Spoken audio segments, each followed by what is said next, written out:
ክርስቶስን የጓደኛ ያህል ትወደዋለህ ይለናል። እስኪ ምን ያህሎቻችንን ይሄ ጥያቄ ለሁላችንም ነውና ክርስቶስን የጓደኞቻችን ያህል እንወደዋለን? ሌላውን ይቅርና ኃጢአት እንኳን ስንሰራ ሰው አላየኝ እንጂ እንደ ቅዱሳን ክርስቶስ በዚህ ያለ ክርስቶስ የሌለበት ቦታ ሄደ ኃጢአት እንስራ አይሉ። ቤተሰብ የእምነት መሰረት ነው። በቤተሰባችን ያለው ፍቅር ትንሿን ቦታ ያልወደደ እንዴት ነው በትልቁ ልንገዛ ምንችል? እኔን ከታገዘኝ ፍቅር ተምሬያለሁ። ፈቃዴ ነው የሰው ነገር በስመ አብ ወወልድ ወመንፈስ ቅዱስ አሐዱ አምላክ አሜን። እንደምን ሰነበታችሁ የሳምንቱ ምናምን በመርሃ ግብር ተከታታዮቻችን። ዛሬም እንግዲህ ከባለፈው የቀጠለውን ማለትም ለነፍስ ቤት ስራ አላት ከሚለው የመጽሐፍ ክፍል ላይ ሁለተኛውን ክፍለ ምንባብ ፍቅር የሚለውን ይዘንላችሁ ቀርበናል። በባለፈው ስለ እምነት ብዙ ተነጋግረናል። እንግዲህ ዛሬ ደግሞ ስለ ፍቅር እንነጋገራለን ማለት ነው። ስለዚህ በዚህ ክፍለ ምንባብ ላይ የቅዱስ ዮሐንስ አፈወርቅን አባባል በመጻፍ ወይም ደግሞ በመናገር ይጀምራል። ይህም ልጆቻችሁ ስታሳድጉ በፍቅር ይሁን ይላል። ከዛም ባሻገር የምታደርጉትን እያንዳንዱን ነገሮች በፍቅር እንድናደርግ ያዘናል። ስለዚህ መልካምነታችን በፍቅር የተደገፈ መሆን አለበት ይለናል። ፍቅር የሁሉ መሰረት ነው።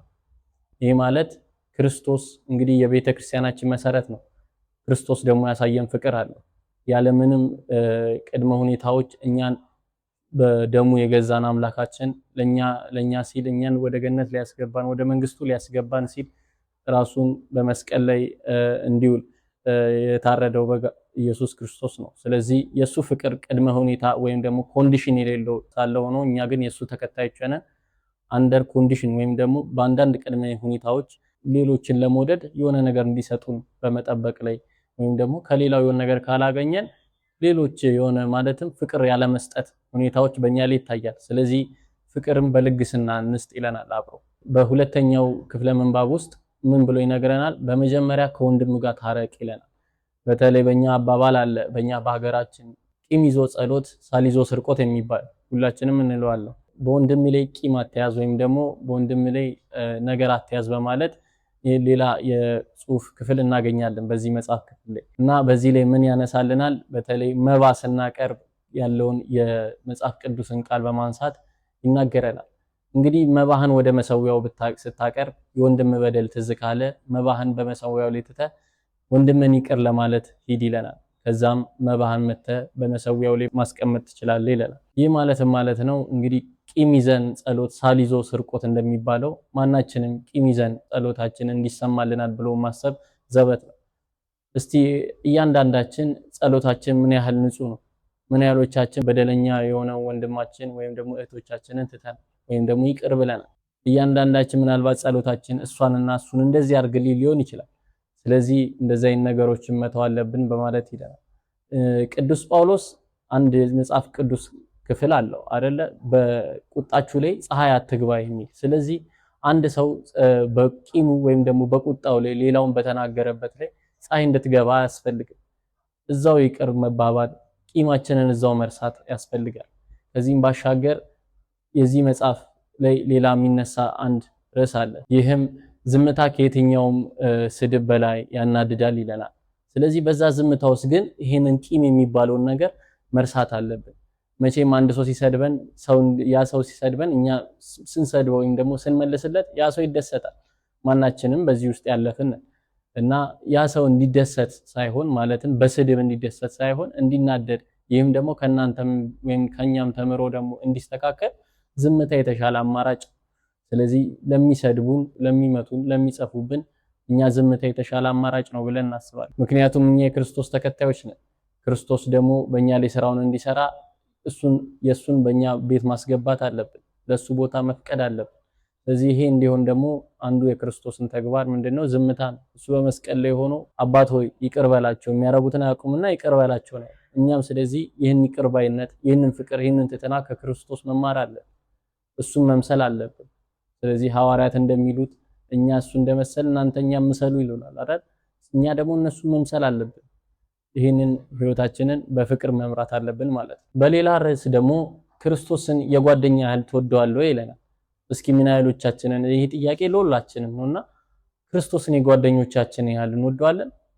እውነት የምን ያህል በውስጣችን መልስ ያገኛል። ማለትም አዎ የሚለውን መልስ ለማግኘት ማለት ነው።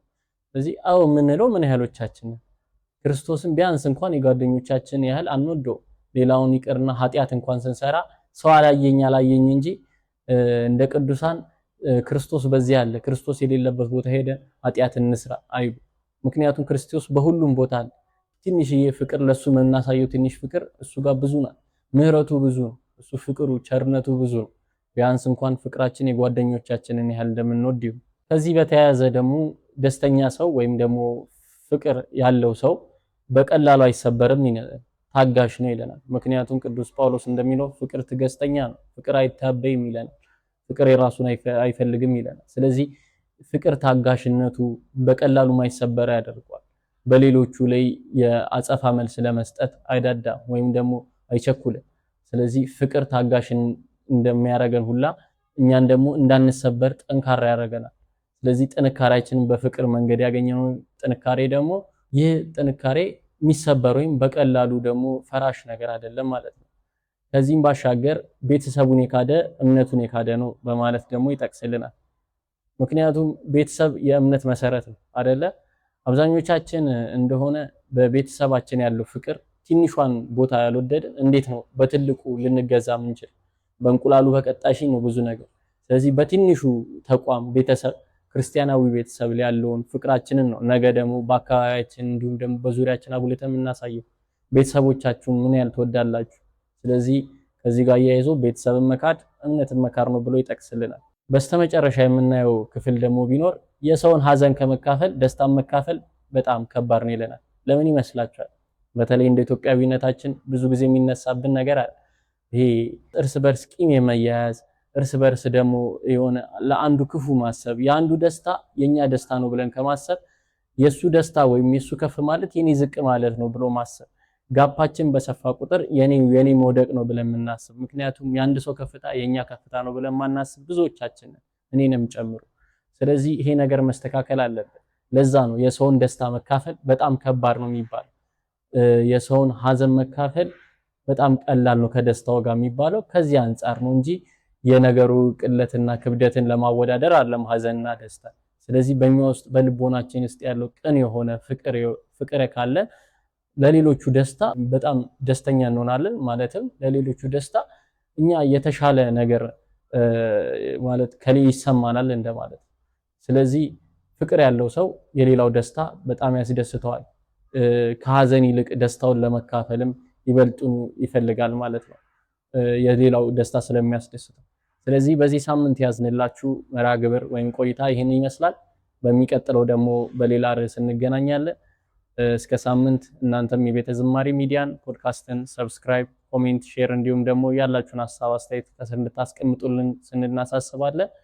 ከዚህ በታች በተጠቀሰውም የቴሌግራም ቻናል እየገባችሁ ቤተሰብ ሁኑ። እዛ ላይ የዕለት ስንክሳሮች፣ መጽሐፍቶች፣ ጽሁፎች እንዲሁም የተለያዩ ነባንቦችን ይለቀቃሉ። ስለዚህ ክርስቲያናዊ ግዴታችንን እስከዛ ሳምንት ድረስ እየተወጣችሁ ስንል እናሳስባለን። እስከ ሳምንት ሰላም ሁኑልን። ወስብሐት ለእግዚአብሔር። የሰውን ነገር ላልናገር የኔ ተሸፍኖ ከቆምኩኝ በክብር